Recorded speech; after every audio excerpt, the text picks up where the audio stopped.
All right. This is video 3 for today of This or That, or whatever you want to call it. We are going to talk about standards. Standards. This is so important. The group that I'm with, my upline, a few of the coaches went to Tony Robbins' Unleash the Power Within this past weekend in Jersey, and he talked about standards. And I've heard this before, but we were talking about it earlier, and I just think this is so important. So before I talk, go ahead and give me your take on standards and why this is like, this is so important. Definitely. For coaches. Yeah, so again, we talked about being in relationships, being in jobs, being in whatever it is that you're doing. I mean, when you look at your mate, your spouse, or whatever, you want to call it, they have to have some type of standard for you to go, oh, okay, this person is of quality, because I truly believe, and I said, we talked about this also. We always talk about these things, right? Yeah. And I said, if you're the smartest person in the room, there's some issues. And if everybody has the same exact, you hit on this, right? You said if everybody has the same exact standards, then really, how can you raise your standards if you're around those people? And I'm not saying that those people are bad people. I'm not saying that anyone that doesn't want to raise their standards and that are complacent are bad.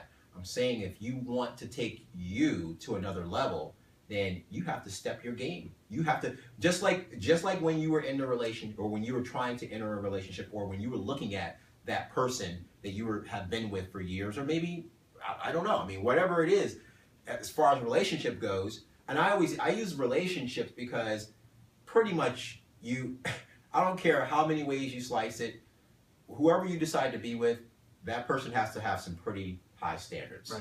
Right. So treat your business that way. Treat your business in the same exact way. You hit on with the Success Club thing, where if you're a Success Club, if you think you're going to be in Success Club 5, and you say I'm going to do Success Club 5, you're probably going to be in 2 or 3. And it really is. It's about what you expect from yourself. I guess I've been holding myself to a high standard for a very long time, and I make my share of mistakes. I have my share of failures. You know some of them already, but I've tried to hold myself to all the things that I've been successful with. I just realized I just had a different standard with those things than the things that I have not been successful with. I was even telling you earlier, when I was in elementary school, they used to have this race at my school called the mini marathon. And it was like a 2-mile race when we were in 1st, 2nd, and 3rd grade. And then we went to 4th and 5th and got to a 4-mile race. But basically, it was like a 2-mile race. The first time I did it, I had no clue what I was doing. I was in 1st grade when we moved to that town. Yeah. And I got 3rd place. And I remember I was like, the hell did I get 3rd place for? See, I want to get 1st. So my standards were 1st. By 3rd grade, I got to 1st, right? Yeah. Okay? And it's not that... By the way, he has a memory like an elephant. Well, I remember the good stuff. That's good. I mean, yeah, you should keep all the good positive things. It's my subconscious. I train my subconscious to remember positives, to keep my belief system high. That's awesome. And that is, I want to focus on positive, and that's just my standards for that. Definitely. And for my business, well, I had to have high standards. Like, okay, I told myself I'm going to have a business within 5 years of graduating from physical therapy school, and I did. It's just holding yourself to those standards. As a Beachbody coach, the truth of the matter is that because the investment is so low, the standards are usually low, right? I mean, that's really what it is. If we had to pay $15,000 to be a coach, do you think that Success Club 10 would be an issue for us every month? No. Seriously? No. Come on, man. Yeah. It's no issue. Right. It's no issue because we don't put a lot of skin in the game, so we feel like, well, if we put that aside, it's no big deal. Yeah. Right? I'll work that tomorrow. But tomorrow is the next day.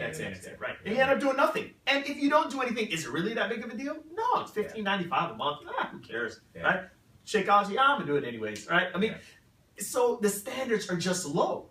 If you want to be Success Club, if you say I'm going to be Success Club 10, you're going to be Success Club 7 or 8. If you say you're going to be Success Club 20, you're probably going to be 15 or 16. What does Success Club mean? It means a lot of things. It equates to how many lives you've impacted. because I am a believer in the amount of lives you've impacted is a direct reflection on your income. Yep, that is for sure. If you can do, if you're in Success Club 5, I think the minimum commission on Success Club 5 is about $50, $40 to $50. So let's just say $50. That's $250, right? So, $250. So $250. So $250 if you're in Success Club 5. I mean, that's a no-brainer. Yeah. Actually, you'd have 6 Success Club points. Right. So, realistically, if you sold 3 challenge packs, you'd have 6. But ultimately, if you're in 5, it's $250. You're probably around $250. Yeah, average. So, those are just the numbers. But get with us on those numbers. What I will say is that one thing I really want to hit on is that we're no one's perfect. We're not sitting here trying to tell people. Really, this message is for people that really want to change, and we're not going to always be at peak performance. No one is. You're not going to always be there. You will peak, okay, and then you have to be prepared, because good things do come to an end, but it doesn't have to end. You can just maintain consistency with higher standards. And that really is, what did we just talk about before we started filming? Yeah. It's consistency. Yeah. TD's a lot more consistent in certain areas of the business than I am. Yeah. There's certain things that I'm more consistent in the business than he is. Yeah. The top coaches are consistent in the things that I'm consistent in and the things that he's consistent in. Yeah. That's why we aren't the top coaches yet, right? That's true. Okay, so it's all about top coaching, meaning the top 10. Top 10 in the company. Yes. And so when it comes down to it, they have been able to help even more lives than what we have helped, because they've been consistent in the things in the business that both of us are consistent with together, but not separate. And so that's really what we want to try to do. By the end of this year, we want to be that we have been, not that we'll start it by the end of this year, but that we have been consistent in all those things that it takes in order to be, a top level coach. Yeah. And we want the same thing for our when you look too, at this, I want to end, you don't have to end it here, but I just want to say this last thing, is that when any of you have taken the opportunity to join this business, you didn't necessarily join the business. You looked at the person that was in front of you and you said, does that person meet my standards? That's true. And I don't care how many ways, you can slice it 10 different ways, okay? You looked at Greg, you looked at me, and you said, okay, is this a person that's actually going to lead or help me or support me in the journey? Now let me ask you a question. Can I look at you and the person that you bring in, can they look at you and say the same exact thing? Amen. Amen. So that does not mean you have to look a certain way, but you have to be in it. And it's funny when you were talking about like Facebook and my posting and stuff like that. Like, I want people to understand, just like when you come here, you see me working out. Yeah. I want people to understand I'm in it. Definitely. I'm in it. I'm in the race, man. I'm in the race. You come with me or not. And so, yeah, that's so important. You don't have to bat 500. I mean, exactly. You don't have to bat 500. But you got to swing, man. Yeah, every time you get up, you don't have to bat 500. If you bat, Jim Rohn said it. He said, if you don't have to bat 500, all you got to do is bat 300, and you're impacting lives and you're impacting your life. Exactly. All right. All right. That's good. See you guys later. Yeah.